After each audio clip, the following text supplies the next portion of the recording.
Hi guys! ఇప్పుడే 'spider man' brand new day చూడటం జరిగింది. మనకు తెలిసిందే ఈ movie 'no way home' continuation. So, ఆ మూవీలో స్పెల్ వల్ల పీటర్ పార్కర్ అనేది ఎవరనేది మర్చిపోతారు అందరూ. సో, దాని తర్వాత పీటర్ జర్నీ ఎలా ఉండేది అనేది ఈ movie based on.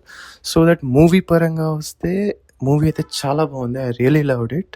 So, basically మనకు తెలిసిందే Tom Holland 'Spider Man' movie అంటే మనకి ఏదో డిసప్పాయింట్‌మెంట్, ఏదో ఒకటి తక్కువైంది 'పుష్ప' అన్నట్టు, ఏదో తక్కువైంది అన్నట్టు అనిపిస్తది.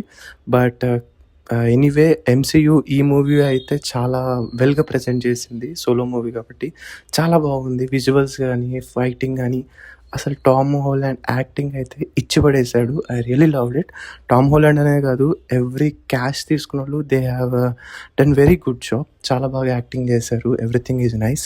విజువల్ వైస్‌గా గానీ, లైక్ ఫైటింగ్ గానీ, ఎవ్రీథింగ్ చాలా బాగున్నాయి. I really loved it. So, నెగెటివ్స్‌కొచ్చేసరికి బేసికలీ ఈ మూవీకైతే కొన్ని మందికి డిసప్పాయింటింగ్ అనిపించొచ్చు. లైక్ హైప్‌తో వెళ్ళేవాళ్ళు. ఎందుకంటే మనకు తెలిసిందే హల్క్ ఫైట్ అని, నింజాస్ ఫైట్ అని చాలా ఉన్నాయి. చాలా ఓవర్ ఎక్స్‌పెక్టేషన్‌తో వెళ్తాం. కాకపోతే ఆ కొన్ని సీన్స్ ఏంటంటే మనకి ఫుల్‌ఫిల్ చేయలేవు.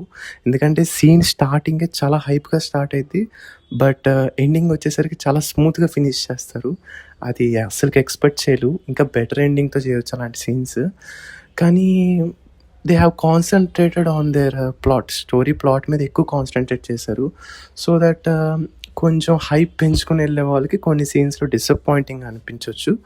అండ్ సెకండరీ ఏంటంటే ఎమోషన్ అనేది అంత కనెక్టింగ్‌గా లేదు ఎండింగ్‌కొచ్చేసరికి. ఫస్ట్ హాఫ్ అంతా చాలా బాగా వెళ్ళిద్ది. చాలా బాగుంటది. సెకండ్ హాఫ్‌కొచ్చేసరికి డ్రాగ్ అన్నట్టు కొంచెం ఎమోషన్ సీన్స్ కూడా కొంచెం కనెక్ట్ అవ్వవు. డైలాగ్స్ కూడా చాలా న్యాచురల్‌గా ఉంటాయి. జస్ట్ ఫ్లోలో వచ్చేస్తున్నట్టు. ఏదో స్క్రిప్ట్‌లో పెట్టి రాస్తున్నట్టు ఉండదు. చాలా బాగా తీశారు. సో, ఆ నెగెటివ్స్ పక్కన పెడితే ఓవరాల్ మూవీ అయితే చాలా బాగుంది. You have to watch it.